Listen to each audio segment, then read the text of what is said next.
Bismillahirrahmanirrahim. Assalamualaikum warahmatullahi wabarakatuh. Innal hamdalillah nahmaduhu wa nasta'inuhu wa nastahdihi wa nastaghfiruh wa na'udzu billahi min shururi anfusina wa min sayyiati a'malina. Man yahdihillahu fala mudilla lahu wa man yudlil fala hadiya lahu. Asyhadu an la ilaha illallah wahdahu la syarika lahu wa ashhadu anna sayyidana Muhammadan abduhu wa rasuluh. Allahumma salli wa sallim wa zid wa barik ala sayyidina Muhammadin abdika wa rasulika an-nabiyil ummi wa ala alihi wa sahbihi ajma'in. Subhanaka la ilma lana illa ma 'allamtana innaka antal alimul hakim. Rabbi syrah li sadri wa yassir li amri wahlul 'uqdatan min lisani yafqahu qawli, amma ba'd. Alhamdulillah, tuan-tuan dan puan-puan yang dirahmati Allah Subhanahu wa taala. Syukur pada Allah atas nikmat serta limpahan yang Allah kurniakan kepada kita. Dan alhamdulillah, pada malam ini seperti mana yang dijanjikan, bahawa kuliah maghrib saya yang mana ditaja oleh Yayasan Budi Ihsan Malaysia, yang mana satu badan kebajikan, yang mana sebuah yayasan umum awam yang ditubuhkan dengan objektif untuk membantu orang yang dalam kesusahan dan akibat musibah. Jadi yayasan ini telah menaja beberapa ceramah sebelum ini. Saya tak silap saya yang keempat. Jadi saya minta pada tuan-tuan dan puan-puan yang dirahmati Allah Subhanahu wa taala, sokong yayasan ini, yang mana terutamanya sebelum adanya promotion ini ataupun kegiatan ceramah ini, tuan-tuan, sudah ada sumbangan-sumbangan yang disampaikan oleh pengasas ataupun yayasan ini kepada orang susah, terutama mereka yang menghadapi kepayahan ketika mana PKP ini. Jadi saya minta tuan-tuan, yang mana kalau kita boleh tengok, yang tengok daripada layari dekat saya punya grup tu, saya boleh masukkan nanti insya-Allah. Bagi masa saya sikit, saya nak kopikan. Jadi dekat bahagian apa tu nanti, bahagian status tu yang atas tu ada saya copy paste website Yayasan Budi Ihsan Malaysia, yang mana di situ tuan-tuan dan puan-puan boleh like dan beri sokongan kepada yayasan ini. Kerana apa? Yayasan ini akan terus memberi bantuan kepada mereka dalam kesusahan, terutamanya mereka dalam keadaan asnaf yang dalam keadaan susah. Maka kita satu kewajipan ataupun satu kewajipan ataupun kepentingan untuk kita dan umat Islam sendiri, yang mana perlu kita memberi sokongan, paling tak pun share video ini, supaya semua dapat tahu satu Malaysia tentang kewujudan Yayasan Budi Ihsan Malaysia, yang mana sangat berkesan dan sangat membantu umat Islam di seluruh negara ini, terutama mereka yang dalam keadaan desak, mereka dalam keadaan susah. Ya, jadi insya-Allah saya mohon pada tuan-tuan yang dah tengok ni, dan tolong promosikan supaya lebih ramai lagi, supaya lebih banyak lagi orang yang share video ini, supaya mereka tahu dan dapat manfaat daripada ilmu yang bakal saya sampaikan pada malam ini. Begitu juga mereka dapat tahu Yayasan Budi Ihsan. Sekurang-kurangnya kalau tuan-tuan kekurangan keuangan untuk menyampaikan bantuan keuangan, paling tak pun di-share pada orang ramai, dan orang ramai akan memberi bantuan. Mungkin ada orang kaya kat luar sana tak tahu wujudnya ada yayasan Budi Ihsan Malaysia ini, maka dapat tu dia akan tahu saluran yang mana sepatutnya untuk diberikan kepada mereka yang lebih memerlukan. Ya, jadi tuan-tuan dan puan-puan rahmati Allah Subhanahu wa taala. Jadi saya minta pada tuan-tuan dan terus share, dan insya-Allah pada malam ini seperti mana yang dijanjikan, saya akan sampaikan kuliah maghrib berkenaan dengan satu hadis Nabi sallallahu alaihi wasallam berkenaan dengan peristiwa akhir zaman. Peristiwa akhir zaman yang mana kita ceritakan tentang apakah kaitan penyakit COVID-19 ataupun lebih dikenali sebagai coronavirus lebih umumnya, dan khususnya sebagai COVID-19, yang mana apakah kaitan dengan hadis peristiwa zaman? Adakah yang dimaksudkan penyakit yang merebak pada akhir zaman itu, adakah yang dimaksudkan dengan COVID-19? Jadi saya nak bahaskan pada malam ini, dan kesempatan ini juga ada masa yang lebih, mungkin pada penghujung sebelum pukul 9 ataupun jam 9, saya akan tengok bagaimana kita bincangkan ataupun saya buka kepada pihak orang ramai untuk bertanyakan soalan tentang kemusykilan hukum hakam. Jadi apa saja soalan berkaitan hukum hakam, bab puasa ke, bab solat ke, bab talak ke, bab cerai ke. Jadi insya-Allah saya akan kupaskan hadis ni selama 45 minit insya-Allah. Dan setengah jam untuk soal jawab, kalau perlu lebih daripada itu. Jadi tuan-tuan kalau ada kesempatan yang nak bersoal jawab, nak bertanya, boleh ajukan soalan ketika dalam komen live ini. Tapi jangan tanya soalan sekarang lah, nanti lepas isyak tu nanti bolehlah tanya. Dan kalau boleh ada kawan-kawan yang berminat nak tanya tentang hukum hakam fiqah, nak tahu tentang hadis akhir zaman, adakah ia berkait rapat dengan apa yang disebut sebagai hadis akhir zaman, ajak sekali kawan-kawan. Ya, jangan lupa share sebanyak mungkin. Ajak supaya apa? Pertama, share kenapa? Ilmu untuk dikongsi bersama, dan tuan-tuan dan puan-puan dapat manfaat. Dan apabila tuan-tuan share, bukan sekadar tengok saja, orang lain dengar, itu namanya saham akhirat ataupun dinamakan sebagai amal jariah. Setiap kali ilmu yang disampaikan oleh agamawan ataupun ustaz dan orang lain mendengarnya dan dia beramal, tuan yang tukang menyebarkan tu dapat pahala. Itu pertama, ilmu, dan kedua amal jariah. So share, yang belum share lagi dah. Ya, alhamdulillah hampir 100 orang. Saya tak tahu yang share berapa, kalau boleh ramaikan lagi share. Dan ketiga, untuk kita amal jariah lagi. Pertama, kalau kita tak dapat menyumbang banyak, katakanlah Yayasan Budi Ihsan Malaysia ni diperlukan dana yang banyak untuk membantu orang dalam kesusahan, terutama dalam PKP ni. Ramai yang kena buang kerja, ramai yang kena bercuti tanpa gaji, ada yang ada anak dan sebagainya, ada yang terpaksa pergi menadah tangan minta dekat jiran. Betul? Ya, tempat saya alhamdulillah surau kami ada wang kebajikan dan kita buka kepada taman kami dan taman jiran. Alhamdulillah ramai yang datang, memang kita tahu ramai yang susah sebenarnya. Ramai yang memerlukan bantuan, dan bantuan yang kita nak salurkan tak cukup. Jadi sebab itulah saya faham Yayasan Budi Ihsan Malaysia memerlukan dana yang lebih banyak supaya apa? Bantuan tu dapat kita sebarkan lebih banyak dan lebih cepat. Ya, kalau kita nak mengharapkan zakat saja, zakat pun ialah dengan terhad keuangannya, kutipannya, sebab ramai yang tak bayar, tuan-tuan. Yang pertama, yang tak ada kesedaran, tanggungjawab, tak ada ketakwaan, yang tak nak bayar zakat bersatu. Yang kedua, tapi tak nak bayar dekat kerajaan, memang bayar sendiri. Itu cabaran yang dihadapi oleh pusat zakat mana-mana negeri sekalipun. Jadi paling tak pun kita bantu pusat zakat untuk meneruskan usaha membantu orang susah. Kita tak nak ada di kalangan saudara kita ni yang kelaparan, dalam keadaan kesusah payahan dan sebagainya. Maka sebagai satu tanggungjawab, mestilah kita membantu dan kita jadikan ini wasilah untuk kita membantu orang yang susah, dan untuk kebaikan kita juga sebagai satu amal jariah yang boleh membantu kita, saham kita untuk disimpan oleh Allah Subhanahu Wa Taala, dan apabila dibangkitkan nanti, inilah yang dinamakan sebagai pahala yang boleh membela kita walaupun kita dah meninggal dunia. Sebab kita membuka jalan kebaikan, maka amalan tu berjalan walaupun kita dah mati. Begitu juga ilmu yang kita sampaikan, walaupun kita tak sampaikan, tapi kita share. Bila kita share, orang lain beramal dengan ilmu yang kita share, walaupun bukan tuan-tuan yang amal yang sampaikan, bukan tuan-tuan yang ceramahkan, tapi tuan-tuan jadi orang tengah untuk sampainya ilmu itu. Bila sampainya ilmu itu, orang yang dengar ilmu yang tuan share itu, maka dapat pahala. Dia beramal, dia dapat pahala, tuan dapat pahala sebiji tanpa berkurangan. Jadi penting saya kata, saya minta share bukan sebab saya nakkan glamour dan sebagainya, tidak.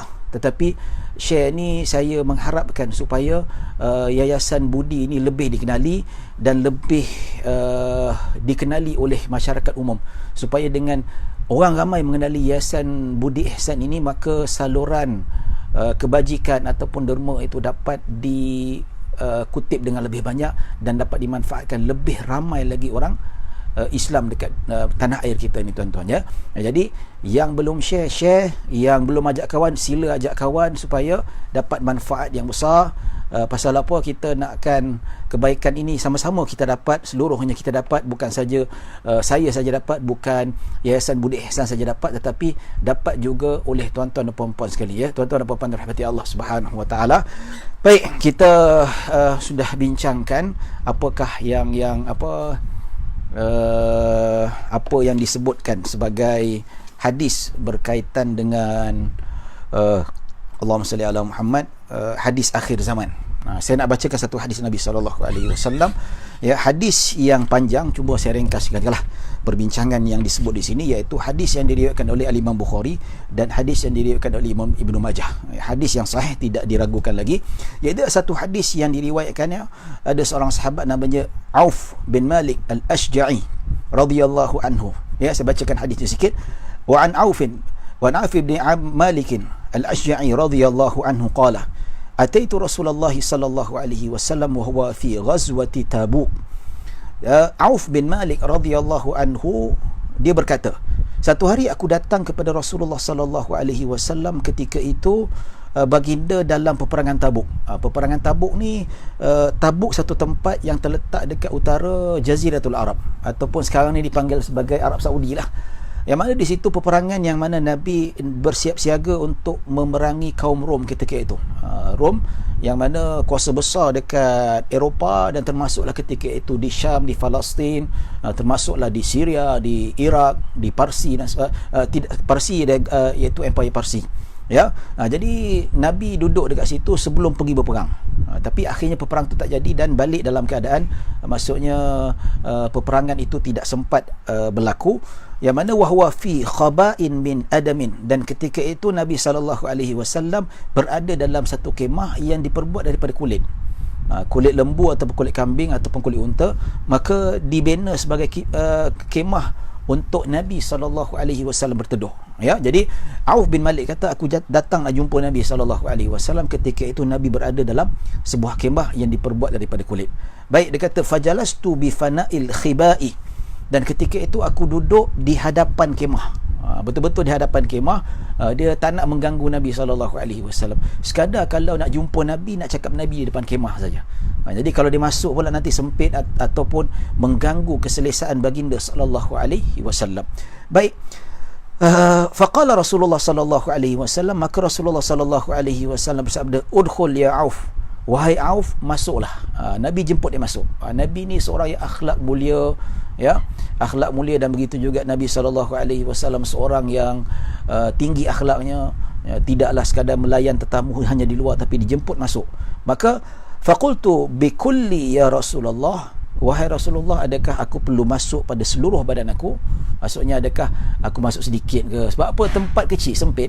Jadi Auf ni dia tak nak menyempitkan Nabi. Dia kalau boleh nak biar Nabi SAW dalam keadaan selesa. Ya. Baik. Dia kata, adakah perlu aku masuk seluruh badan aku ataupun sebaru aku hulurkan kepala saja? Maka Nabi SAW kata, faqala bikulli, adakah, tetapi yang perlu kau masuk adalah seluruh badan kau, silakan masuk. Baik, dia kata, thumma qala ya Auf, wahai Auf, ihfaz khilalan sittan baina yaday sa'ah ihdahunna mauti. Dia kata, wahai Auf, jagalah, berjaga-jagalah 3 tanda ni, ya, yang akan berlaku sebelum hari kiamat. Ya, maksudnya ketika hampir kiamat akan berlaku 6 perkara. Ini dia kata berjaga-jaga. Yang berjaga-jaga apa? Iaitu berjaga-jaga pada saat hari kiamat akan muncul 6 perkara ini, itu tanda hari kiamat, hendaklah kamu berjaga-jaga. Berjaga-jaga dimaksud apa di sini? Berjaga-jaga di sini maksudnya beribadah, mendekatkan diri pada Allah Subhanahu Wa Taala supaya iman terjaga. Ya. Baik. Dia kata ihdahunna mauti, salah satu daripada 6 perkara tanda akhir zaman itu iaitu mauti, kematian aku, iaitu kewafatan baginda sallallahu alaihi wasallam. Itu satu. Ya, Nabi kata apabila datang 6 perkara ni, kamu kena berhati-hati dan kamu banyak beribadah, jaga diri kamu, jaga ahli keluarga kamu, dekatkan diri pada Allah Subhanahu wa taala. Sebab apa? Bila muncul pada akhir zaman itu fitnah, macam-macam fitnah yang boleh mengundang kecelakaan pada umat Nabi Muhammad sallallahu alaihi wasallam, bahkan pada seluruh umat manusia ketika itu, dan boleh mencabar keimanan seseorang, yang mana seseorang itu beriman boleh menjadi kufur dalam sekelip mata saja. Nanti kita masukkan hadis tu nanti, ya. Jadi Nabi kata salah satu tanda, ya, tanda kecil dari kiamat, iaitu kematian ataupun kewafatan baginda sallallahu alaihi wasallam. Qala fawajamta indaha wajmatan syadidatan, dan ketika itu kamu akan berasa sangat sedih, iaitu sangat sedih kematian baginda sallallahu alaihi wasallam ataupun kewafatan baginda sallallahu alaihi wasallam. Jelas pada ketika itu kalau kita lihat peristiwa kewafatan baginda mengundang begitu ramai sekali ketangisan para sahabat yang rasa sedih dengan pemergian baginda sallallahu alaihi wasallam. Baik, ringkas dia lagi, faqala qula ihda, qul ihda, dan dalam satu lagi itu Nabi SAW habis Nabi terangkan tentang tanda yang pertama, maka Nabi SAW berkata lagi, thumma fathu baitil maqdis, ya, tanda yang kedua, iaitu tanda kiamat yang kedua, iaitu sebelum berlaku kiamat, iaitu pembukaan Baitul Maqdis, yang mana Baitul Maqdis kat mana? Dekat Al-Quds, dekat Palestin sana, ataupun lebih dikenali sebagai West Bank, Jerusalem. Ya, tempat tu sebenarnya tempat bebas, bukan milik Israel, tapi Israel yang pandai-pandai dia yang menggunakan tempat itu, dia claim tempat tu adalah tempat dia. Ya, sampai sekarang kita nak masuk pun kena ada visa melalui Allahumma salli ala Muhammad, Israel, dia yang dapat duit dan sebagainya. Jadi ini satu benda yang kita lihat sebelum Nabi SAW wafat, Baitul Maqdis di bawah penguasaan Rom, Empire Rom. Dan Nabi SAW kata antara kedua tanda hari kiamat iaitu pembukaan kota Baitul Maqdis, iaitu kota Maqdis, Baitul Maqdis berada di bawah penguasaan orang Islam. Bilakah berlaku? Iaitu pada tahun 15 Hijrah. Pada tahun ke-15 Hijrah, yang mana berlakunya pembukaan kota Baitul Maqdis di tangan pemerintahan Sayyidina Umar Al-Khattab radhiyallahu anhu, tahun ke-15 ataupun tahun ke-16 Hijrah. Ini tanda dia. Tanda yang berlaku pada tahun itu, iaitu pembukaan kota Baitul Maqdis, iaitu berada di bawah penguasaan Islam ketika itu. Ya, pada zaman Sayyidina Abu Bakar, Baitul Maqdis belum lagi di bawah penguasaan Islam, tapi masih lagi penguasaan Rom. Tapi bawah penguasaan ataupun khilafah Sayyidina Umar Al-Khattab radhiyallahu anhu, yang apa kita dapat, Sayyidina Umar berjaya menguasai ataupun menakluki kota Mekah, kota Baitul Maqdis dengan amannya. Bahkan kunci itu diserahkan oleh pendeta Kristian dengan rela hati. Dia kata kalau macam ni lah pemimpin yang ditunjukkan oleh Islam, dia kata mereka rela bawah tentera ataupun di bawah pemerintahan Islam ketika itu, berbanding sebelum ini mereka duduk di bawah cengkaman Rom yang ketika itu memang hidup bermewah-mewahan dengan kezalimannya yang tidak menghidupkan agama, walaupun mereka beragama Kristian, tapi pada hakikatnya tidak menghidupkan agama Kristian, tidak menghormati agama Yahudi dan seumpamanya. Maka dilihat Islam itu sangat tawadhu, bukan tujuan menjadi pemimpin itu untuk kaya raya. Bayangkan Sayyidina Umar Al-Khattab datang ke Baitul Maqdis naik keldai dan tidak hanya ditemani oleh pembantunya saja, tak ada tentera yang begitu hebat, tak ada bodyguard dan sebagainya, dan memakai jubah yang lusuh, memakai jubah yang sangat murah. Kata ini khalifah Islam, ya ini akulah, lain daripada yang lain. Sebab itu dia tahu khalifah Islam ni tak mementingkan kekayaan, tidak berkiblatkan apa yang disebutkan oleh baginda sallallahu alaihi wasallam akhir zaman. Pemimpin ini lebih memerlukan ketakmakan dan sebagainya, ya. Baik, tanda kedua yang disebutkan dalam hadis ini pembukaan Baitul Maqdis. Ya. Jadi ada beberapa pendapat yang paling rajih, pendapat yang paling kuat, iaitu pembukaan Baitul Maqdis ini adalah zaman Sayyidina Umar Al-Khattab radhiyallahu anhu. Itu yang paling rajih, ya. Mana pula ada pendapat sebagian ulama mengatakan antara yang mengatakan bahawa dimaksudkan pembukaan Baitul Maqdis ini iaitu zaman Salahuddin Al-Ayyubi rahimahullahu taala. panglima perang, raja ketika itu, yang berjaya menakluki Baitul Maqdis dan merampas Baitul Maqdis daripada tangan golongan Rom ketika itu, ataupun pemerintahan Kristian ketika itu. Tapi pendapat yang lebih tepat berdasarkan hadis dan peristiwa yang dimaksudkan adalah pembukaan Baitul Maqdis pada zaman Sayyidina Umar Al-Khattab radhiyallahu anhu. Ya. Baik tuan-tuan dan puan-puan dirahmati Allah Subhanahu wa taala. Jadi sebagai satu peringatan, dan saya minta tuan-tuan supaya dapat terus share lagi supaya lebih ramai. Pertama apa, untuk sampaikan ilmu, kedua untuk kita promosikan Yayasan Bina Ihsan Malaysia, yang mana satu yayasan yang tidak berasaskan apa-apa keuntungan. Ya. Tetapi yayasan yang memang nama pun yayasan untuk kebaikan, untuk menyampaikan harta bantuan kepada orang yang memerlukan. Dan kalau tuan-tuan tak percaya, boleh tengok dekat website Yayasan Bina Ihsan Budi Ihsan Malaysia, yang mana banyak gambar yang mereka membantu orang susah, terutama dalam tempoh PKP ini, ya.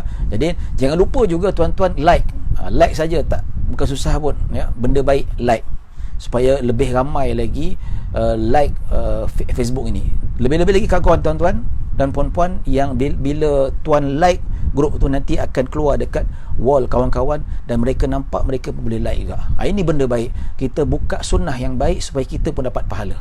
Paling tak pun kita tidak dapat derma, katakanlah saya tak dapat derma, Ustaz, PKP ni gaji pun tak masuk, tak apa, paling tak pun share video ni tuan-tuan, ya, dan like FB Yayasan Budi Ihsan Malaysia.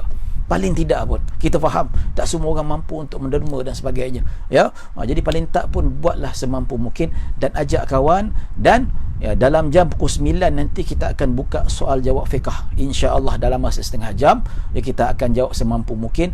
Kalau tak dapat jawab semua pun, insya-Allah kita akan sambung nanti dan sebagainya.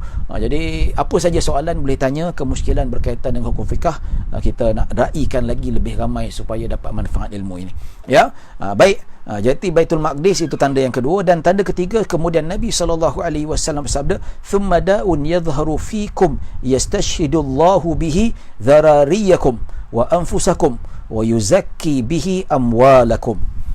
Ya, disebutkan oleh baginda SAW, kemudian akan muncul penyakit, ya, yang akan muncul penyakit dalam kalangan kamu, yastashhidullahu bihi dharariyakum, yang mana Allah Subhanahu wa taala mematikan anak-anak kamu. Budak-budak kecil mati. Yastashhidu ni Allah menjadikan dia mati dalam keadaan syahid, yang menunjukkan bahawa mati dalam keadaan wabak taun ini ataupun wabak yang berjangkit merupakan mati syahid. Maksudnya bukan mati syahid seperti orang yang pergi perang.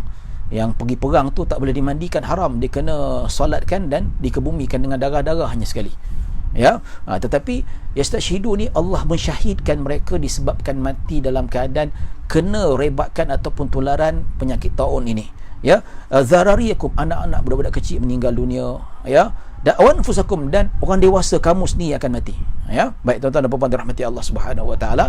Jadi insya-Allah kita akan sambung selepas ini. Kita akan bagi laluan azan. Wallahu a'lam.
Baik, tuan-tuan dan puan-puan yang rahmati Allah Subhanahu Wa Taala.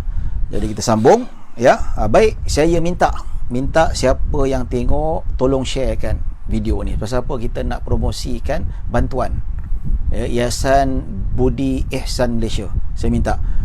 Lepas ni saya cek, saya tahu terang.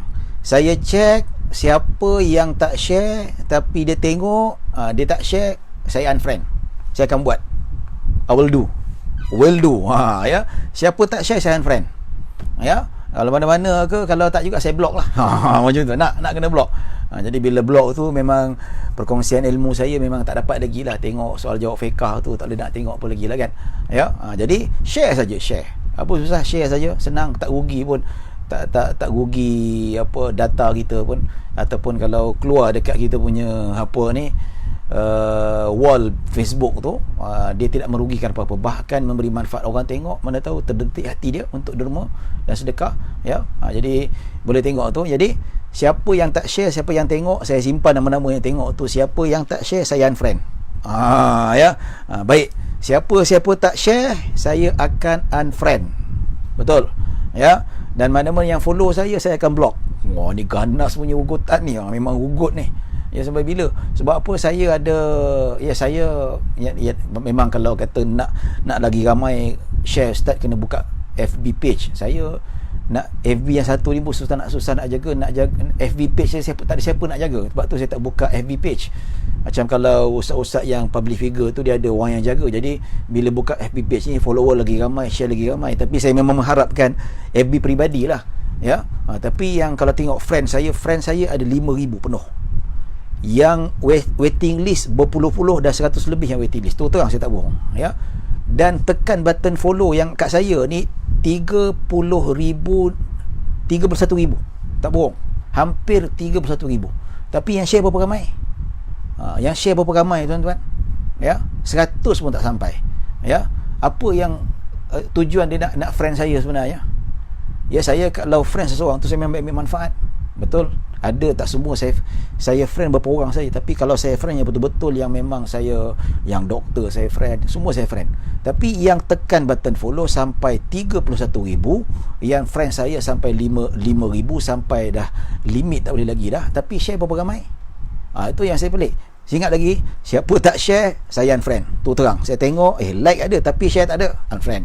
Dah tengok, dia pernah tengok, lihat dan sebagainya, tak share, saya unfriend. Saya akan buat, ya.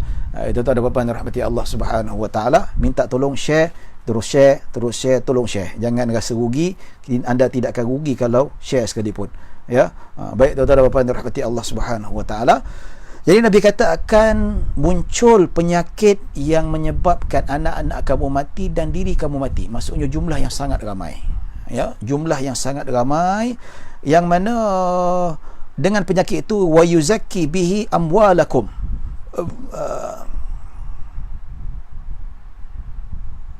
Baik, uzarikum anfusakum, ya. Jadi bagaimana disebutkan bahawa akan timbul penyakit yang menyebabkan kematian yang banyak, sehingga bukan budak-budak yang mati.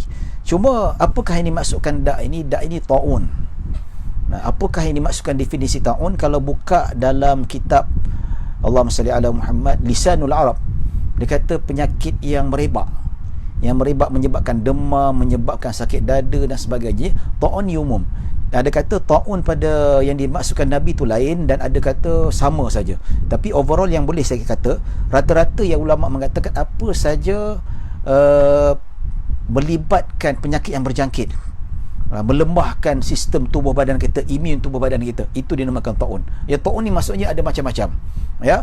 Jadi yang membuktikan bahawa ta'un ini merupakan tanda akhir zaman berdasarkan hadis Nabi SAW. Cuma ulama berselisih pendapat.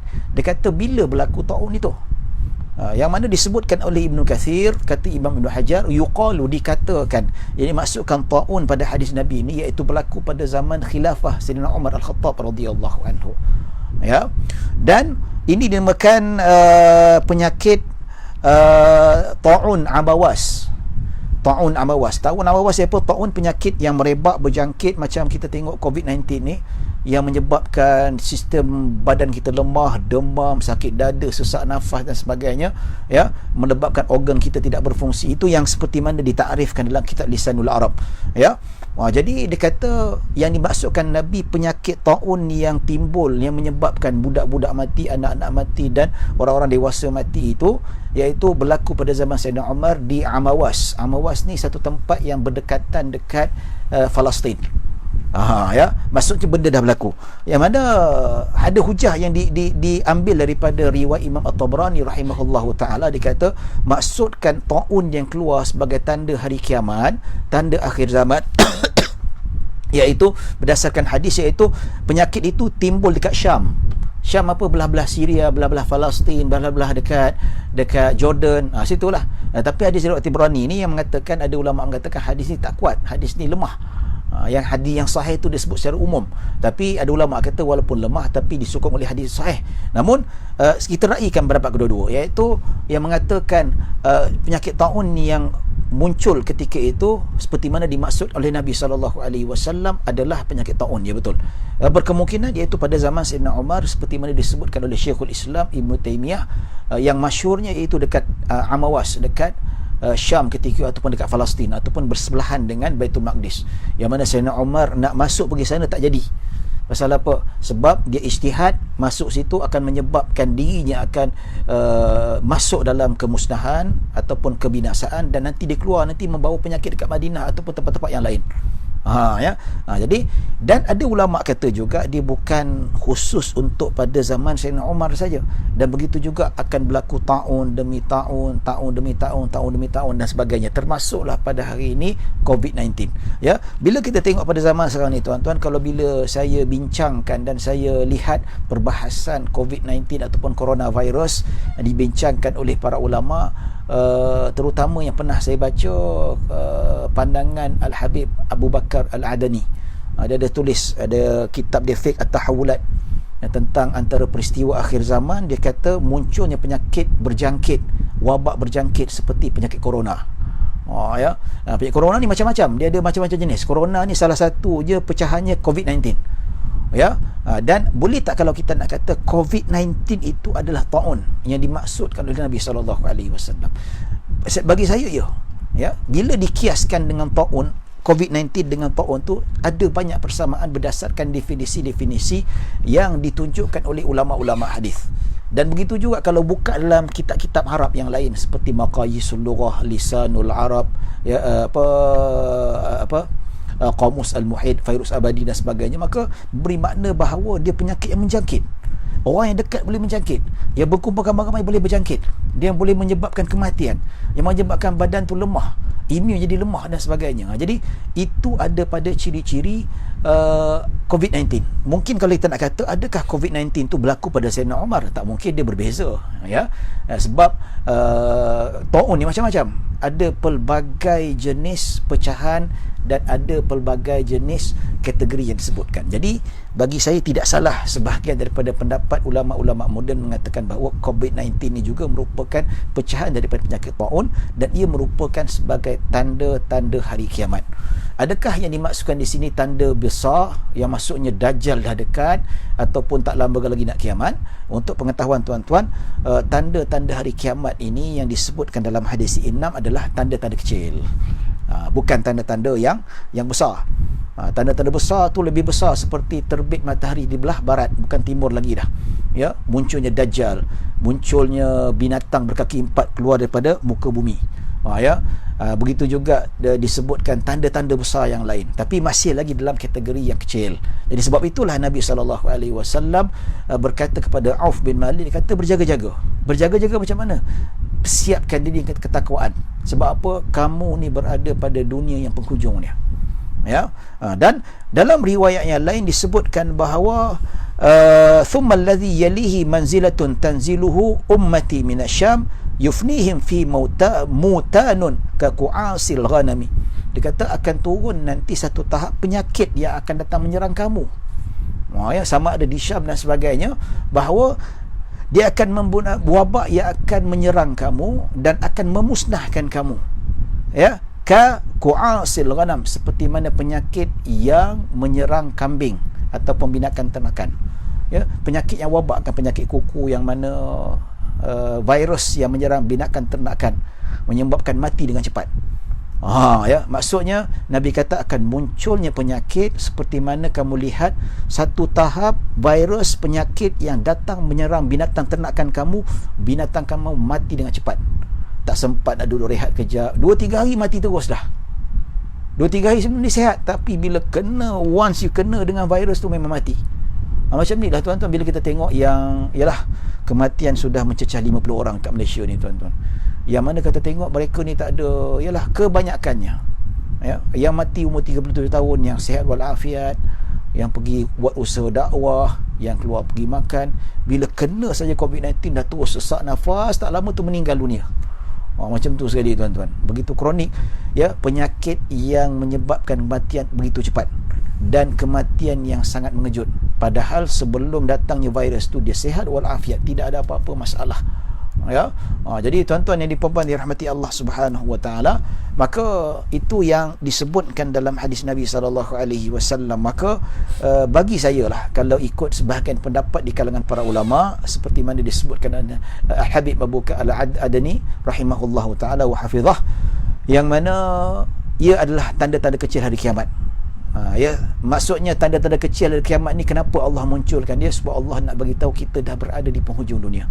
So kenalah bersiap-siap dan bertakwa kepada Allah Subhanahu wa taala, yang mana ujian akan datang sedikit demi sedikit, yang mana disebutkan dalam hadis Nabi SAW, yang mana riwayat daripada Abu Hurairah radhiyallahu anhu, yang mana Nabi SAW bersabda, la taqumu sa'atu hatta yamurru rajulu biqabri rajuli fayaqulu ya laitani makanahu. Yang mana kata tidak akan berlaku pada hari kiamat, yang mana satu hari nanti seseorang itu akan melintasi perkuburan seorang lelaki, yang mana dia mengatakan, ya Allah, alangkah baik aku berada di tempatnya. Ya, pasal apa? Sebab tak tahan dengan ujian, tak tahan dengan Allahumma salli ala Muhammad, ujian yang sangat dahsyat. Ujian yang sangat dahsyat sampai kata lebih baik aku matilah, kan baik mati macam ni daripada hidup merana, daripada hidup yang kena PKP macam tu lah kan mungkin ya. Nabi kata sampai satu tahap orang lalu dekat kubur, dia kata alangkah baik kalau aku dah mati. Pasal apa? Sebab ya, sebab maka ma bihi hubbu liqa'illah, sebab dia dah tak sabar nak bertemu dengan Allah Subhanahu wa taala. Dalam keadaan yang sama, kesusahan yang dihadapi dekat dunia, dan dalam masa yang sama lebih baik dia mati bertemu dengan Allah Subhanahu wa taala. Itu yang diharapkan. Ini bagi orang yang saleh apabila dia menghadapi kepayahan. Dan apabila orang yang bukan saleh, orang yang bukan beriman, ya, disebutkan dalam hadis Huzaifah bin Al-Yaman radhiyallahu anhu yang diriwayatkan oleh Imam At-Tabarani rahimahullahu taala, dia kata ya'ti 'alan nasi zamanun yatamannawna fihi ad-dajjal. Akan datang satu zaman yang mana manusia mengharapkan dajjal itu datang. Ya, ini tadi kalau orang beriman, ya, insya-Allah kita di kalangan beriman sampai tahu fitnah yang sangat dahsyat, ujian yang sangat dahsyat, kita mengharapkan diri kita matilah, baik aku mati di sisi rahmat Allah Subhanahu. Ini orang beriman. Tapi kalau orang yang tidak beriman, orang yang kurang imannya, ahli maksiat, bila menghadapi kepayahan fitnah akhir zaman, apa diharapkan? Mereka mengharapkan dajjal datang. Tu dia dahsyat tu. Bukan saja kepayahan duniawi yang dihadapi, tetapi kepayahan ataupun ujian keimanan, sehingga kan dia tak sanggup nak menghadapi kepayahan dekat dunia ni. Dia mengharapkan dajjal datang. Pasal apa? Sebab dajjal yang boleh bawa kesenangan. Mana nampak tu? Jangan sampai macam tu. Biarlah kita menghadapi ujian demi ujian, kita rasa lebih mati bertemu Allah Subhanahu wa taala. Jangan kita menjadikan seseorang itu dia boleh mengharapkan kematian. Pasal apa? Dia bukan mengharap kematian, dia mengharapkan tak tahan dengan ujian dekat dunia ini yang Allah turunkan satu demi satu. Dia bukan nak mati, tapi nak hidup lama, tapi di bawah dajjal. Sebab apa? Syaitan dah bagi tahu dia, nanti dajjal turun akan bawa kesenangan, hujan turun, senang makan, senang, harta banyak dan sebagainya. Ya, perempuan kiri kanan berzina, tak ada masalah. Macam tu. Ya, maka Huzaifah bertanya, bi abi wa ummi ya Rasulullah, bersumpah dengan bapa dengan mak dia. Dia terkejut, dia kata, mimma zalik? Kenapa macam tu sekali? Maka kata, mimma yalqawna al-ana'a ba'da al-ada.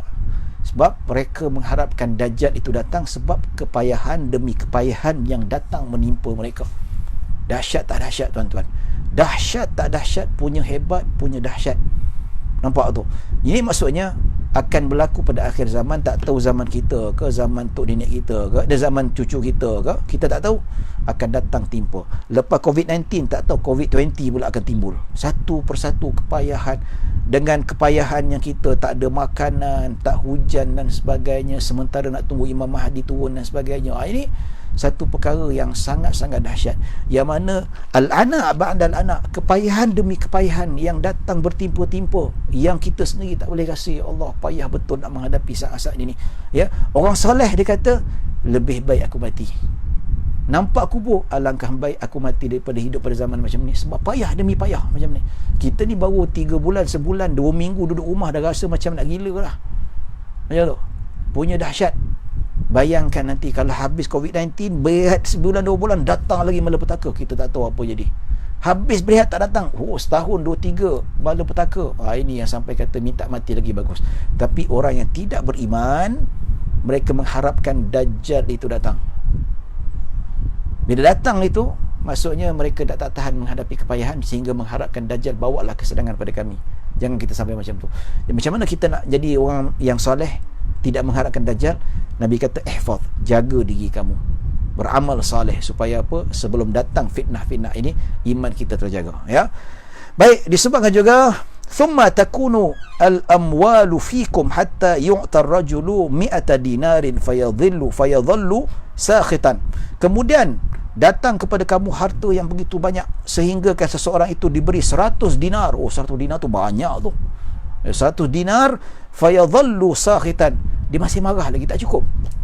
Orang bagi dia 100 dinar tapi tak cukup-cukup. Rasa macam apa ni tak cukup, masih nak lagi tu. Ketamakan makin dahsyat pada akhir zaman ketika itu. Ini tuan-tuan ya. Jadi kita tengok zaman sekarang ketamakan makin dahsyat. Kita pun tak tahu apa nak jadi zaman sekarang ni. Orang duk kejar duit, duk menipu dan sebagainya, gunakan agama untuk menipu dan sebagainya, macam-macam lagi ya. Jadi tuan-tuan, kalau kita tak nak terpedaya dengan duit, kita rasa kedekut, sedekah banyak-banyak. Macam mana nak sedekah? Like FB Yayasan Bina Ihsan Malaysia. Ada dekat saya punya Facebook tu, dekat bawah komen tu boleh tekan ya. Yayasan Budi Ihsan pun sentiasa update, boleh tekan Facebook tu dan like kat situ tuan-tuan. Ya, saya tak sempat nak masuk dekat status sebab saya nak cepat tadi, tak sempat. Ya, jadi boleh tekan dan boleh menderma kat situ. Ada link untuk kita buat pembayaran dekat situ. Nampak? Pembayaran dekat situ tuan-tuan, derma berapa banyak semampu mungkin. Kalau katakanlah tuan-tuan tidak mampu untuk menderma, paling kurang share lah video ini supaya orang ramai dapat tahu kewujudan Yayasan Bina Ihsan Malaysia. Tuan-tuan, tak semua ada duit. Ramai yang dalam kesesakan, tuan-tuan ya. Kalau tuan-tuan tak dapat sedekah, paling tak share video ini, like FB ini tuan-tuan, FB Yayasan Bina Ihsan Malaysia. Kat bawah bahagian Allahumma salli ala Muhammad, bahagian komen tu ada, boleh tekan, tolonglah itu saja je, dan minta share ya. Saya ingat sekali lagi, mana-mana yang ada dalam Facebook ni, yang tengok ke, yang tinggalkan komen, yang tinggal like ke apa semua ke, yang tak like memang saya unfriend. Yang tak like ke, yang tak share video ni memang saya unfriend. Tu terang saya kata ya. Kalau memang tak share, saya kata baik tak payah jadi kawan tuan-tuan. Tu terang. Ini kita minta tolong, bukan minta tolong supaya saya nak jadi glamour. Tidak, saya dah cukup dah tuan-tuan. Facebook saya dah cukup 5,000. Allah kurniakan ramai kawan, alhamdulillah. Follower saya dekat FB pribadi ni 30,000. Okey lah, alhamdulillah. Mungkin tak seramai macam yang ada macam selebriti sampai 100,000, tidak. Nak famous cukup dah. Tapi kalau ada kawan-kawan sendiri pun tak boleh bantu, tak boleh nak share, baik saya lebih baik saya unfriend. Betul tak? Ya, ada yang silent reader. Apa silent reader? Silent reader tu penting ada sendiri. Baik kita baca dan kita sebar kepada orang lain ya. Jadi tolong share saja. Share banyak-banyak mungkin dan ajak kawan. Dan sebelum penutup ni, kita akan buka soal jawab fiqh. Siapa nak tanya boleh tanya, dia akan jawab, insya-Allah saya akan bacakan nanti. Dan boleh tanya jugalah sekarang ni kalau ada apa-apa soalan fiqh. Ya, dah ajak kawan, kalau nak bertanya tu boleh bertanya dekat sini, insya-Allah kalau mampu saya jawab, kalau tak ada ilmu nak jawab saya tangguhkan. Ya, dan kalau banyak sangat soalan tak sempat saya nak jawab secara online, mungkin saya akan type dekat bahagian komen tu, nantilah saya akan jawab dengan secara ringkas, insya-Allah semampu mungkin. Ya, baik. akan berlaku fitnah orang tamak dengan harta. Dapat 100 juta pun tak cukup, masih nak lagi tu. Dah harta banyak, masih lagi nak ambil harta anak yatim. Dah ada harta banyak, masih lagi nak ambil harta adik-beradik, bergaduh dan sebagainya. Macam tu sekali. Ketamakan makin berlaku begitu dahsyat. Dan yang kelima, tuan-tuan, fitnah yang Nabi sebut, wa fitnatun takunu bainakum la yabqa baitu muslimin illa dakhalathu. Ya, iaitu fitnah yang akan berlaku di antara kamu, di antara umat Islam, iaitu tidak ada satu pun rumah seseorang muslim yang tidak dimasuki oleh fitnah itu, kecuali fitnah itu akan masuk. Jadi tuan-tuan dan puan-puan dirahmati Allah Subhanahu wa taala, maka apabila kita sebut fitnah ni macam mana, berdasarkan kalau kita tengok pada syarah-syarah ni, ada kata fitnah itu fitnah pada zaman Sayyidina Uthman radhiyallahu anhu, katanya begitu. Ya. Tapi bagi saya mengikut syarah-syarah yang lain, itu fitnah yang lebih besar, iaitu dalam riwayat dikata thumma takunu fitnatud duhaima. Ya, fitnah kegelapan. Sangat gelap. Ya, ini berdasarkan fitnah hadis yang diriwayatkan daripada Imam Muslim rahimahullahu taala. Nabi kata badiru bil a'mali fitanan ka qita'il lailil mudlim. Nabi kata bersegeralah beribadat sebelum datang fitnah-fitnah seperti kegelapan malam. Ya. Kegelapan malam apa? Manusia hidup dalam kegelapan. Yang mana kegelapan tu menjadikan manusia yusbihu rajulu mu'minan wa yumsi kafiran. Fitnah yang sangat dahsyat menguji keimanan orang Islam, sehinggalah mereka menyatakan antara ujian yang diberikan kepada para ulama ketika itu, ya, orang yang diuji keimanannya pagi beriman, petang jadi kufur, ataupun pagi dia orang yang saleh, petang menjadi orang yang bermaksiat. Macam tu sekali tuan-tuan, dahsyat. Ya, yang mana disebutkan bahawa fitnah ini akan masuk setiap rumah umat Islam. Katakanlah orang tu satu rumah dia ni orang soleh, beribadat, ya, dalam keluarga rumah tu ada 7 orang, ya, semua anak isterinya semua soleh, tapi ada seorang yang memang ahli maksiat ataupun yang kufur, mesti ada. Macam tu sekali tuan-tuan, fitnah yang sangat besar. Mungkin zaman sekarang tak sampai lagi, tapi bibit-bibit tu ada. Bibit-bibit tu ada. Yang mana satu rumah tu katakanlah semua orang soleh, tapi dalam satu rumah tu mesti ada anak dia yang memang terpengaruh dengan syaitan. Itu masuk fitnah yang sangat dahsyat, yang mana kita jangan sampai berlaku macam tu sekali tuan-tuan. Berjaga-jaga. Yang masuk fitnah yang masuk pada setiap orang muslim ni, memberitahu kita sebagai ketua keluarga, bersiap-siap, badiru bil amal, beramal sekuat-kuatnya, banyak beramal. Pasal apa? Amalan itulah yang akan menjamin iman kita selamat. Tak cukup itu, pastikan bahawa kita selamatkan anak dan isteri kita, supaya fitnah itu tak masuk ke rumah kita. Ataupun kita jangan sampai pada zaman yang mana setiap rumah ada saja yang termakan dengan fitnah yang Allah Subhanahu wa taala berikan. Ya. Baik tuan-tuan dan puan-puan dirahmati Allah Subhanahu wa taala. Dan tanda yang terakhir dia kata thumma takunu bainakum wa baina banil asfar huddatun, iaitu akan berlaku perjanjian damai di antara kamu orang Islam dan Bani Asfar. Nabi kata akan berlaku perjanjian damai antara umat Islam dengan Bani Al-Asfar, iaitu kaum Eropah, kaum kufar ni, kaum yang tidak beriman pada Allah Subhanahu wa taala, non muslim, lebih-lebih kuasa barat lah, macam tu kita kata. Akan berlaku perjanjian antara dua kelompok, iaitu golongan orang Islam dan golongan non muslim, yang didominasi oleh golongan Al-Asfar, yang mana mereka ni orang Rom, keturunan Rom, iaitu keturunan barat. Macam Amerika lah, Amerika tu dia keturunan Rom, tapi mereka menjajah Amerika tu, mereka yang buka. Macam Australia pun dia negara barat, walaupun terletak di bawah Asia dan sebagainya, tapi mereka ni keturunan orang Rom, orang berkulit putih. Jadi Nabi kata akan berlaku perjanjian antara umat Islam, perjanjian damai, tidak laku peperangan. Ya. Jadi bila berlaku peperangan, tak berlaku peperangan, dia kata fayaqdiruna bikum, ya, maka ada di sebahagian daripada mereka melanggar perjanjian itu, damai itu. Islam tak langgar, tapi orang belah sana tu, musuh Islam yang melanggar perjanjian itu, fayasiruna ilaikum fi thamanina ghayah, dan mereka akan berjalan menuju untuk memerangi umat Islam ketika itu, yang mana di antara mereka itu ada 80 bendera. Ya, mereka berjalan dengan 80 bendera peperangan. Ya, dan dikata itu tahta kulli ghayatin 12,000, dan setiap bendera, ya, ataupun setiap batalion itu ada 12,000 tentera. Bayangkan 12,000 kali 80,000, berapa ribu tuan-tuan? Banyak. Maksudnya berpuluh-puluh ribu tentera Islam, beratus-ratus ribu tentera Islam, mereka akan datang memerangi Islam ketika itu. Ini belum berlaku lagi, tuan-tuan. Dan ada ulama mengatakan yang dimaksudkan itu adalah perang yang berlaku pada zaman Imam Mahdi. Imam Mahdi nak turun dan mereka datang dengan 80 bendera ataupun 80 batalion, yang mana setiap batalion itu tentera orang kafir 12,000. So 12,000 kali 80 batalion. Ramai tu. Dan umat Islam pun ramai juga akan berperang. Perang yang besar-besaran. Yang mana dikatakan maksud oleh Nabi SAW kemungkinan yang diketuai oleh Imam Mahdi rahimahullah ta'ala, yang mana namanya seperti nama Nabi, dan bin seperti bin Nabi Muhammad SAW, bin Abdullah, dan keturunan Nabi Muhammad SAW. Dan menurut Syekhul Islam Ibn Taymiyah, pendapat yang lebih kuat, Imam Mahdi ni daripada keturunan Sayyidina Hasan, bukan daripada keturunan Sayyidina Husain. Kalau kita tengok daripada Hadramaut, daripada Habaib ni keturunan daripada Sayyidina Husain, tapi yang sabit hadis yang sahih iaitu keturunan Sayyidina Hasan bin Sayyidina Ali bin Sayyidah Fatimah radhiyallahu anha binti Rasulullah sallallahu alaihi wasallam. Jadi akan berlaku peperangan besar ketika itu.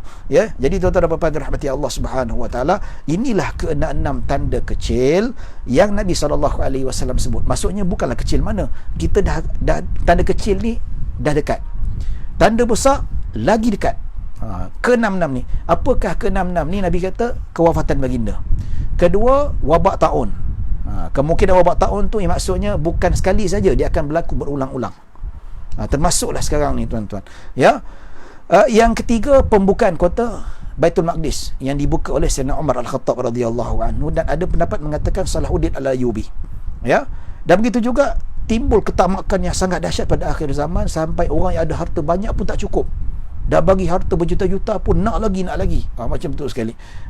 Dan akan berlaku fitnah, kegelapan yang sangat dahsyat, sehingga kan orang difitnah keimanannya, meninggalkan keimanan menuju kepada kemaksiatan, dan lebih teruk meninggalkan keimanan menuju ke arah kekufuran, yang mana setiap rumah orang Islam tidak akan terlepas daripada perkara-perkara seperti ini. Diuji dengan fitnah yang begitu dahsyat.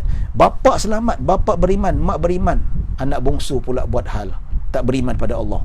Maksudnya akan berlaku, mana-mana rumah Islam akan terkena. Tapi mungkin zaman sekarang tak kena lagi kan, akan sampai tahap macam tu sekali, diuji umat Islam. Bayangkan kita di sembahyang, tiba-tiba anak kita pula tak beriman pada Allah. Bayangkan dah beriman kita, anak beranak dengan suami, dengan isteri dan sebagainya, tiba-tiba ada anak tak percaya Tuhan. Wah, dahsyat tu. Ada yang berzina, wallahu alam, itu kita takut. Sekarang dah mula ada dah. Ada yang memang kata jumpa jemaah tu, dia kata memang sembahyang dekat Petaling Jaya, ada Petaling Jaya, bukan bohong punya. Mak rajin setiap minggu pergi, setiap hari pergi masjid dengan ceramah, termasuk ceramah saya. Tapi sampai tahap anak dia jadi liberal, tak sembahyang, sampai tahap mempertikaikan kuasa Allah Subhanahu wa taala, mempertikaikan syariat. Macam tu, menangis mak dia. Dan Nabi kata perkara itu akan timbul pada setiap rumah Islam. Bayangkan. Baik. Yang keenam, akan berlaku peperangan, mula-mula perjanjian damai antara umat Islam dengan orang Barat. Barat tu mewakili non-Muslim lah. Dan berlaku perjanjian damai, dan lepas perjanjian damai itu, pihak Barat akan belagar perjanjian itu dan mereka datang serang kita. Berlakunya peperangan besar. Dan dikatakan maksud ini peperangan yang berlaku diketuai oleh Imam Mahdi radhiyallahu anhu, yang mana dia akan mengetuai dan kita akan menang besar. Bila menang besar, tibalah itu akan munculnya tanda-tanda kiamat besar, tuan-tuan. Apakah tanda-tanda kiamat biasa? Iaitu disebutkan dalam hadis Nabi SAW, hadis riwayat Muslim, 3 perkara. Idza kharajna la yanfa'u nafsan imanuha. 3 perkara apabila muncul, iman seseorang itu tidak memberi manfaat. Maksudnya, keluar 3 perkara ini, kalau seseorang yang belum beriman, kalau nak beriman, tak bermanfaat sama sekali. Dah keluar Dajjal, dah keluar 3 tanda ni, baru nak beriman, dah tertutup dah pintu taubat. Lam takun amanat min qabl au kasabat fi imanuha khair.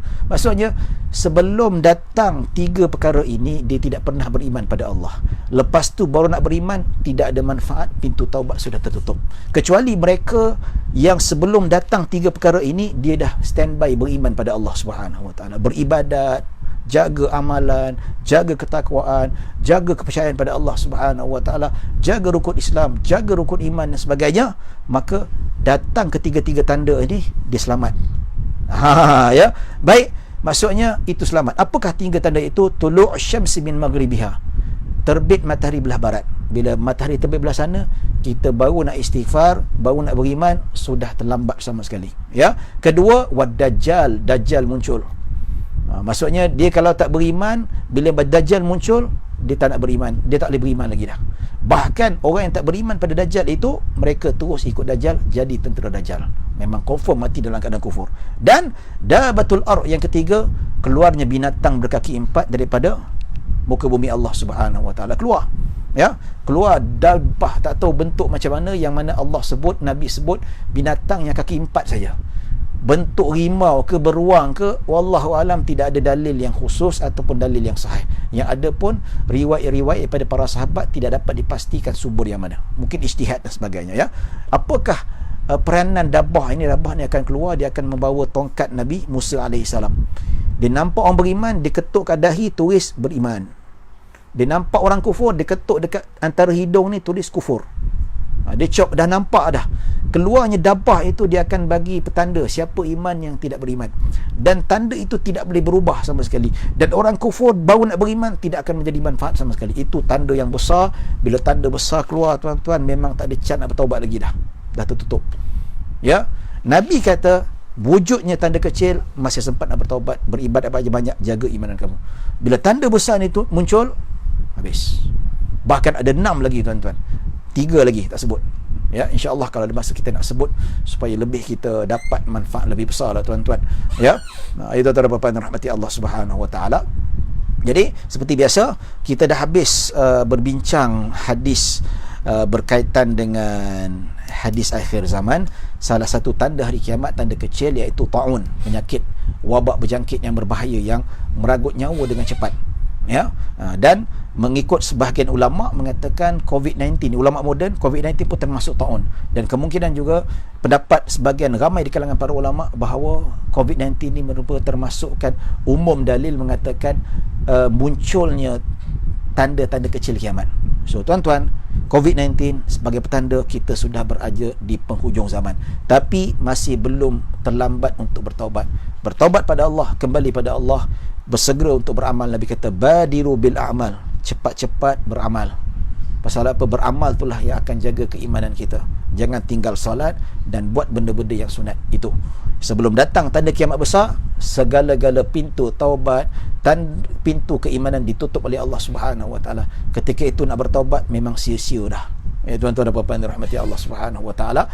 Jadi tuan-tuan dan puan-puan dirahmati Allah Subhanahu Wa Taala, apa yang kalau kita lihat, insya-Allah selepas ini kita akan buat doa munajat sedikitlah, doa ringkas, minta pada Allah Subhanahu Wa Taala supaya Allah selamatkan kita. Dan sementara saya baca doa, kalau ada sesiapa nak tinggalkan soalan fiqh, silakan.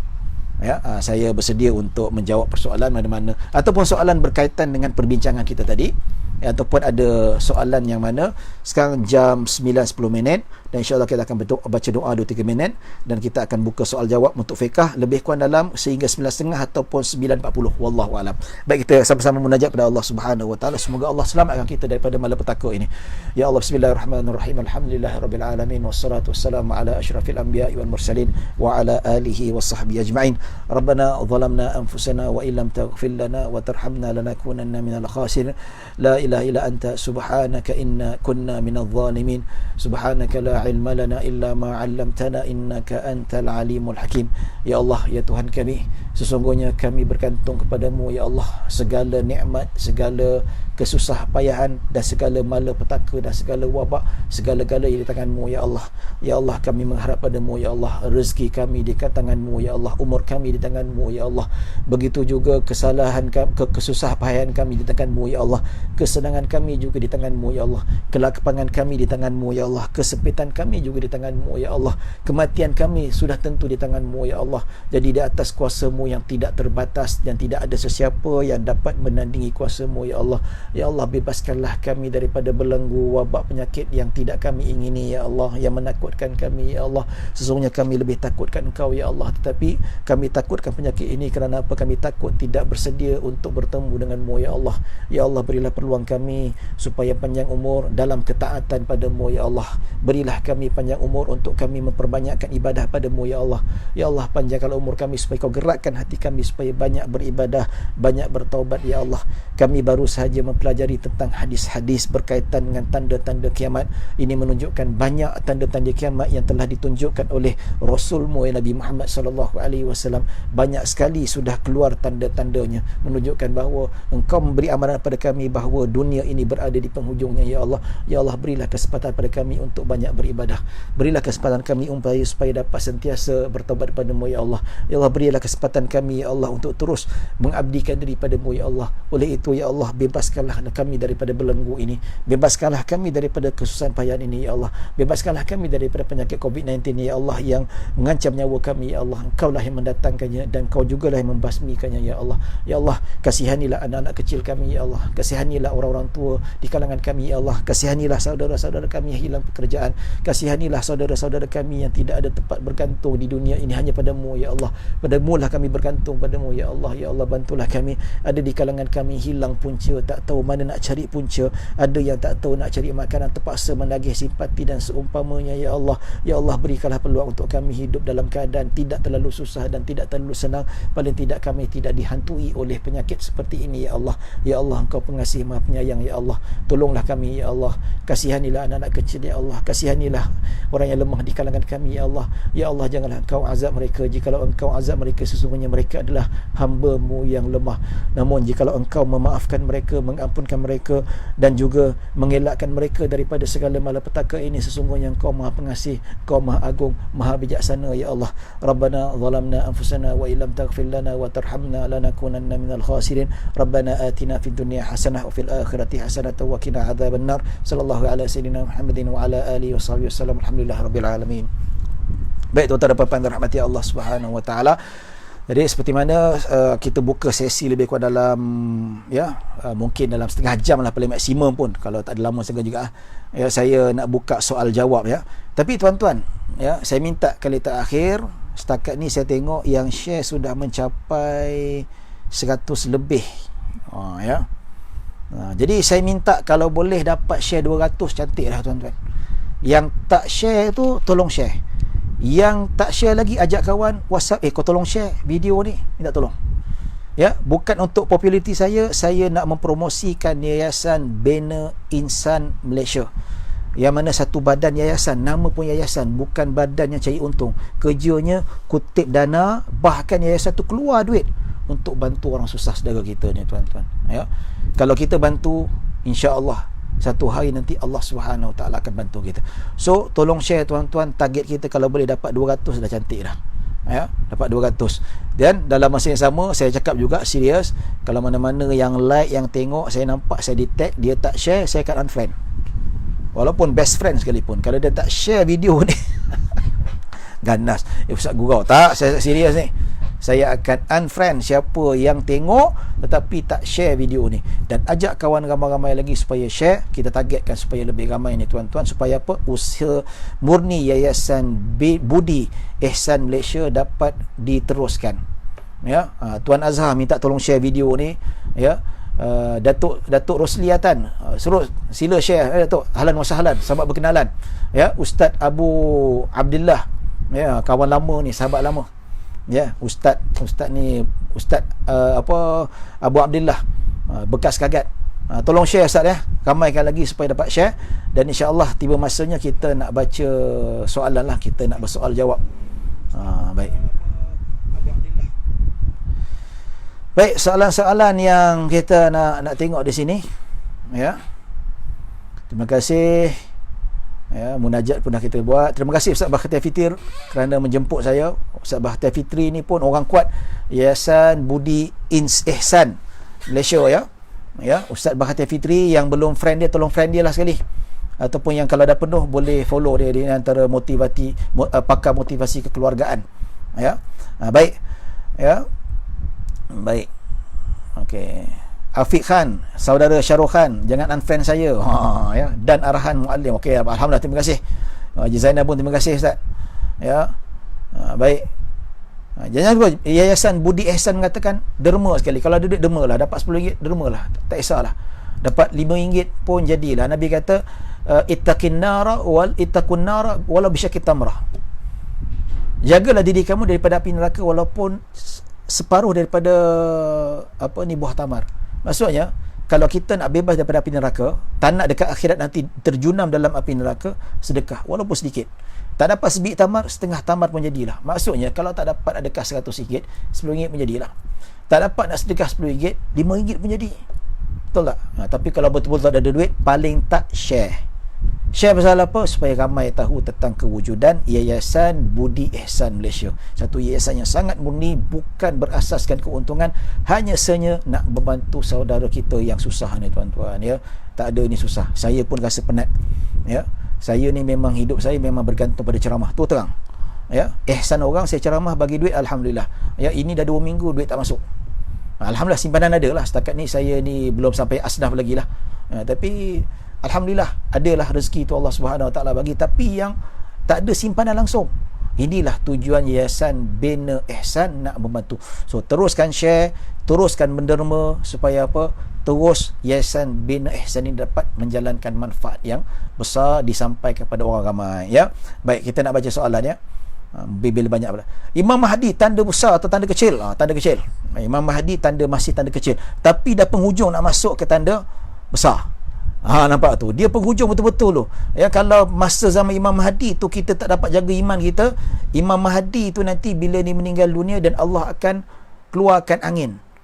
Bila keluar tu angin, dan setiap orang yang beriman menghidup angin itu akan meninggal dunia. Tinggal orang yang kufur. Nampak tak? Ya.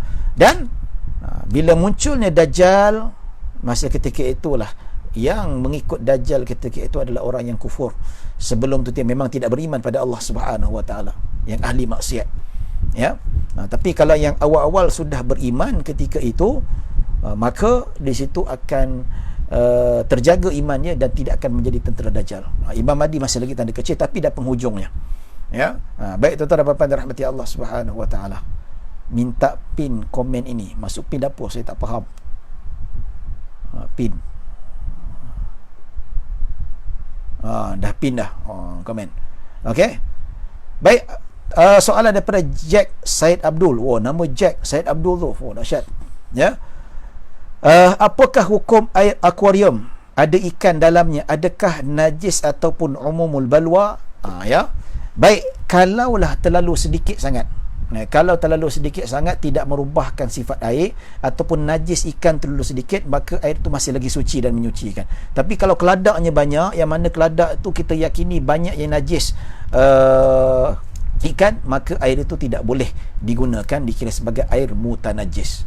Ya. Tapi kalau air itu berubah disebabkan habuk-habuk ataupun keladak yang ada dalam air itu tidak menjadi masalah. Tapi air itu disebabkan keladak adanya najis ikan itu sendiri, maka air itu tidak suci, bahkan haram untuk dimanfaatkan kerana air itu air mutanajis. Tapi kalau sedikit, sedikit yang mana ada najis ikan yang terlalu sedikit, sehingga kan tak nampak ketara sangat, tak nampak keruh sangat, ada tapi tidak merubah sifat. Dia seolah macam berada di takung dekat bawah ataupun berkumpul dekat bawah, itu tidak menjadi masalah. Contoh, kita bagi ikan makan, tiba-tiba ikan tu terpercik kena dekat baju kita, maka pakaian tu boleh kita teruskan untuk meneruskan sembahyang. Tapi jenis yang ada ikan akuarium memang dah berbulan-bulan tak tukar, pemalas punya orang tu, ya, sehingga najis ikan itu sehingga menutupi bentuk air yang jernih tu, itu sudah dikira sebagai penajis, ya. Baik. Dan soalan kedua, dia kata, apakah lafaz ringkas tahiyat yang senang dibaca dan hafal untuk muallaf, Ustaz? Ya. Baik. Tahiyat yang paling mudah iaitu tahiyat awal. Tahiyat awal itulah yang paling ringkas kalau dia nak baca.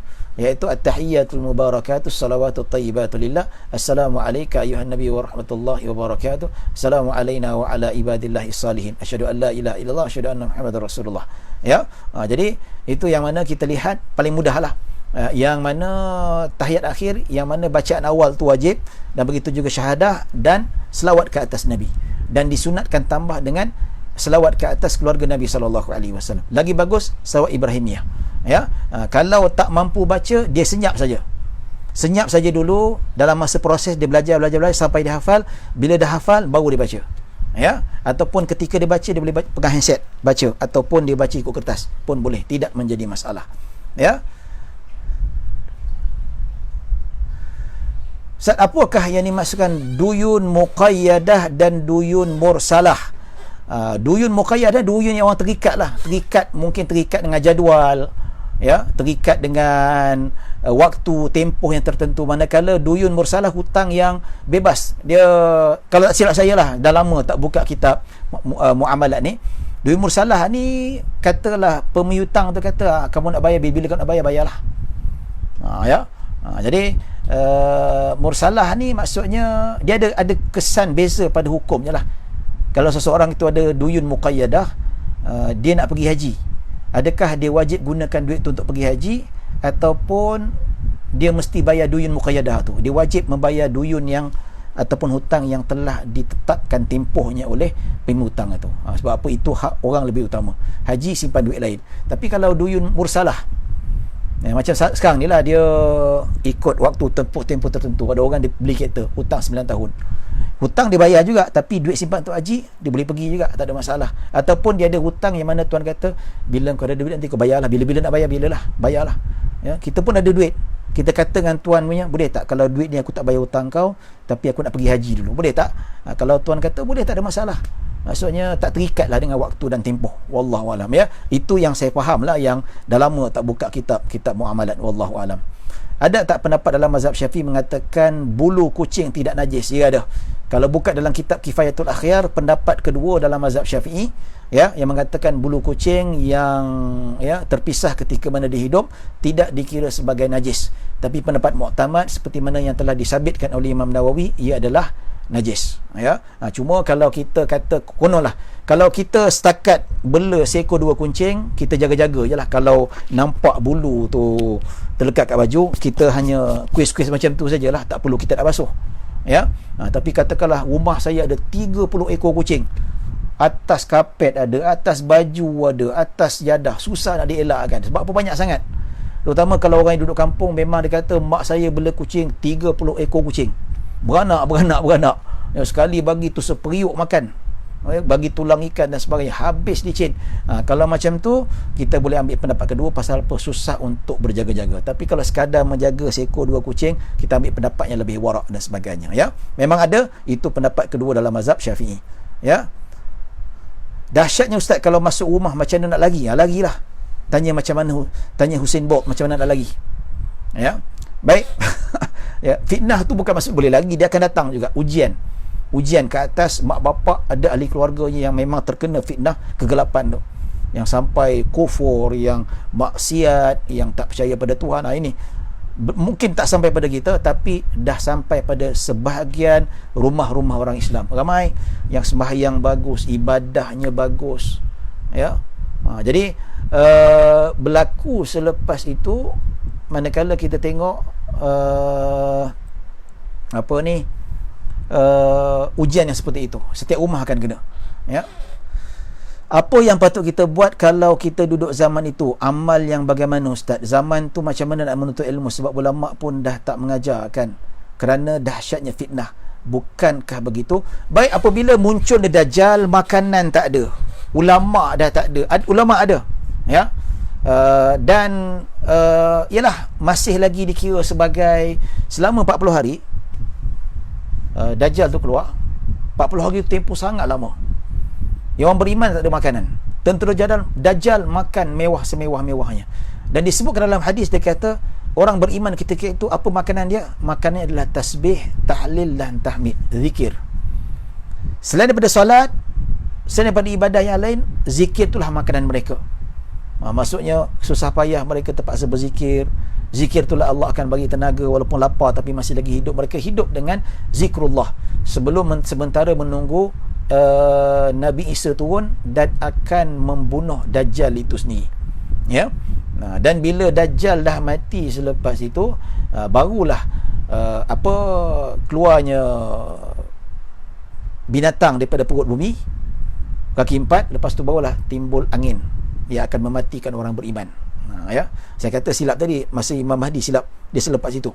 Ya, wallahu alam. Apa benar ke setengah pandangan berkenaan satu hadis yang mengaitkan lepas Raja Salman meninggal dunia maka berlakunya perebutan kuasa di kalangan pewaris dan selepas itu Imam Mahdi akan dibai'ah? Setakat ni tak ada, wallahu alam. Ya, yang orang tamakkan kuasa sehingga orang jahil menjadi pemimpin, itu ada, memang ada. Itu tanda hari kiamat. Maksudnya orang jahil, Uraibidah, mengambil alih urusan pentadbiran orang awam. Maksudnya bila orang jahil, orang yang tak ambil berat tentang agama, hancurlah rakyat, hancurlah negara. Ya. Apakah maksud bendera tu? Bendera tu wallahu alam, bendera ni lebih kurang batalion lah, 80. Maksudnya umat Islam akan berperang dengan orang barat sebanyak 80 bendera. Satu bendera tu 12,000 kali 20 kali 80. Bermaksud apa dia? Iaitu satu bendera ni satu batalion lah, kalau kita nak terjemahkanlah yang lebih tepat. Ya. Baik, saya minta sekali lagi tuan-tuan, walaupun kita sudah berada di penghujung, sila share. Minta tolong share. Ya, walaupun di penghujung. Pasal apa? Walaupun tuan-tuan dah habis sekalipun, masih lagi tetap dirakam, disimpan dalam website saya dan begitu juga dalam Yayasan Budi Ihsan Malaysia. So orang boleh tengok lagi 5 tahun, boleh tengok juga, tak ada masalah. Jadi keep sharing, tolong. Ya. Baik. Okey. Ustaz, benarkah COVID tanda Dajjal datang kerana masjid kosong, haji tiada? Itu tak benar. Ya, COVID bukan tanda Dajjal datang. Dajjal datang, ya, seperti mana dibahaskan oleh Dr. Hafiz Soroni, pensyarah kanan kuis bahagian hadis, dia kata betul juga, dia kata tanda Dajjal nak datang selepas kemunculan Imam Mahdi. Ya, selepas kemunculan Imam Mahdi akan munculnya Dajjal. Ya. Baik, COVID-19 bukan tanda yang muncul Dajjal, tapi dia salah satu daripada tanda-tanda kiamat kecil, seperti mana disebutkan oleh sebahagian ulama-ulama moden. Berdasarkan definisi ta'un itu ada persamaan dengan COVID-19. Walaupun tak exactly seperti mana ta'un yang berada pada zaman Sayyidina Umar dan ketika mana di Andalus di Mesir, tapi dia ada banyak persamaan. Dia penyakit yang berjangkit yang begitu cepat dan membunuh dengan cepat dan melembahkan sistem imun badan dengan cepat. Ya. Baik, benarkah Imam Mahdi telah ada berdasarkan pendapat ulama? Wallahu alam, dah ada tak ada, wallahu alam, saya tak pasti. Yang mengaku Imam Mahdi ramai lah, itu fake belaka tu. Ya, wallahu alam. Apa soalan lain? Baik, saya confirm Imam Mahdi akan membunuh Dajjal, selepas itu akan dipimpin oleh Imam Mahdi. Selepas itu ada lagi orang kafir. Baik, Imam Mahdi akan ada dan dia akan membantu dia akan membantu Nabi Isa. Dia akan membantu Nabi Isa akan membantu Imam Mahdi. Ya, dan ketika itu dunia sudah menjadi aman. Ya, orang kafir ada, tapi orang kafir berada di bawah penguasaan orang Islam. Yahudi pun takut dengan Islam ketika itu, di bawah pemerintahan Imam Mahdi dan dibantu oleh Nabi Isa AS. Lepas tu barulah Allah matikan orang beriman dengan mengutuskan angin. Orang beriman hidup. Ya. Maka termasuklah ketika itu dah turunnya Dajjal dah dibunuh. Begitu juga binatang kaki 4 dah keluar dan tinggal hari kiamat, tinggal tidak ada orang beriman. Yang tinggal kat muka bumi semua orang kufur. Dan sehinggalah tidak ada lagi perkataan kalimah Allah pun disebut dekat muka bumi, maka akan bermula tiupan sangkakala. Wallahu alam. Ya. Baik, Imam Mahdi dah lahir atau tidak, wallahu alam. Cuma kita percayakan ada hadis yang menunjukkan bahawa akan turunnya Imam Mahdi daripada keturunan Nabi SAW, daripada tulang sulbi Sayyidina Hasan bin Ali radhiyallahu anhuma. Ada soalan lain? Sampai sini saja. Soalan fiqah pun tak banyak setakat ini. Banyak soalan berkenaan dengan topik kita bincangkan tadi lah. Ya. Baik tuan-tuan dan puan-puan dirahmati Allah Subhanahu Wa Taala, kalau tak ada soalan mungkin saya berhenti setakat ini saja dululah. Mana mudah-mudahan kita dapat manfaat dan kita dapat ganjaran daripada Allah Subhanahu Wa Taala berkat perhimpunan kita pada malam yang berbahagia ini. Dan saya nak ucapkan ribuan terima kasih terutama kepada pihak Yayasan Budi Ihsan Malaysia kerana sudi menjemput saya untuk menjadi salah satu panel penceramah untuk memenuhi ruangan amal jariah yang diobjektifkan oleh Yayasan Allahumma salli ala sayyidina Muhammad. Yayasan inilah, lupa kadang-kadang kita kata bahawa kita memerlukan yayasan yang seperti ini yang mana banyak membantu orang Islam itu sendiri. Jadi teruskan menderma, dan siapa yang baru tengok teruskan share. Kita target nak dapat 200 lebih. Supaya apa? Kita dapat melestarikan hajat ataupun niat yang utama ini, supaya apa? Tidak tergendala, terberhenti pada tahap yang kita tak nak. Boleh biar banyak lagi yang menderma tuan-tuan, ya. Jadi tuan-tuan kalau derma tu share lagi, terus promosikan. Yang belum like, ya, yang belum like Yayasan Budi Ihsan Malaysia page-nya, pergi like. Tak rugi apa-apa tuan-tuan, like. Biar ramai yang tahu, biar ramai yang terpromosi dengan kewujudan Yayasan Budi Ihsan ini, supaya kita nak galakkan. Mungkin dengan button like yang kita letak tu, yang kita tekan tu, akan menjadi wacana ataupun wasilah untuk orang menderma. Kita sendiri yang akan mendapat pahala tuan-tuan. Dan saya ucapkan ribuan terima kasih pada Yayasan Budi Ihsan Malaysia kerana sudi mengajak saya dan menjemput saya. Mudah-mudahan kita dapat berkat dan kita mendapat rahmat daripada Allah Subhanahu Wa Taala. Jadi itulah Ahmad Syukri. Dah share belum? Ya. Dah share. Ahmad Syukri dah share. Kalau dah share, saya tak unfriend lah, tak block. Siapa lagi? Ya. Siapa lagi yang belum share, sila share lah. Siapa tak share, memang saya akan unfriend ataupun saya akan block. Ya, tu tegang punya lah, tak ada nak simpan-simpan, ya. Dan begitu juga terima kasih pada sahabat saya Ustaz Bakhtiar Fitri kerana sudi menjadi orang tengah untuk saya dapat berceramah di bawah Yayasan Budi Ihsan Malaysia. Dan terima kasih kepada tuan-tuan dan puan-puan yang kerana sudi melihat dan sudi share dan sudi setia menemankan saya dalam pencerahan ataupun perkongsian ilmu pada malam ini. Mudah-mudahan kita mendapat rahmat dan barakah. Dan akhir sekali saya mohon maaf kalau salah silap, kalau ada kekurangan, kesilapan yang baik hanya daripada Allah Subhanahu Wa Taala. Kekurangan, kesilapan datang daripada diri saya sendiri. Aqulu qawli hadza wa astaghfirullahal azim li wa lakum wa lisairil muslimina wal muslimat wal mu'minina wal mu'minat. Bismillahirrahmanirrahim. Allahumma ja'al jama'ana hadza jama'an marhuma wa tafarraqana min ba'di tafarruqan ma'suma. Allahumma la tada' fi maqamina hadza man illa ghafarta wa la hamman illa farajta wa la daynan illa qadaita wa la maridan illa shafaita wa la hajata min hawaiji dunya wal akhirati illa qadaita ya rabbal alamin. Sallallahu ala sayyidina Muhammadin wa ala alihi washabihi wasallam. Alhamdulillahi rabbil alamin.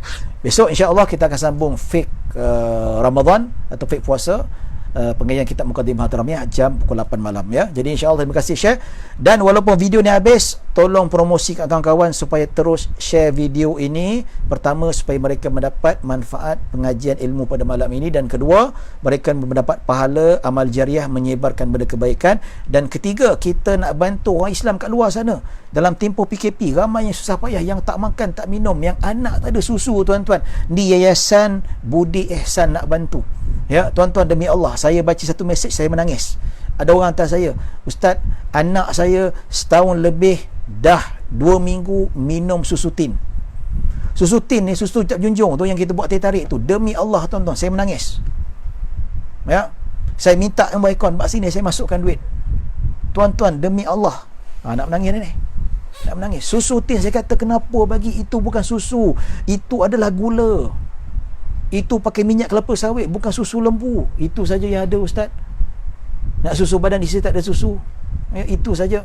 Tuan-tuan, kat luar tu banyak lagi yang susah. Ni Yayasan Budi Ihsan nak bantu anak-anak kecil yang tak ada susu tu, ya, yang nak minum susu cap junjung ni tuan-tuan. Itulah dah bantu. Yang anak beranak yang makan beras tak ada lauk, itulah yang dibantu. Yang ada lauk, ada telur, tak ada apa, beras pun tak ada tuan-tuan. Bayangkan. Ya, inilah yang nak dibantu tuan-tuan. Terus share video ini, ya, paling tak tolong like dan tolong promosikan link apa page Yayasan Budi Ihsan Malaysia. Wallahu taala alam. Mohon maaf. Terima kasih banyak-banyak. Jumpa lagi insya-Allah. Yang baik hanya daripada Allah Subhanahu wa taala, kekurangan daripada diri saya sendiri. Assalamualaikum warahmatullahi wabarakatuh.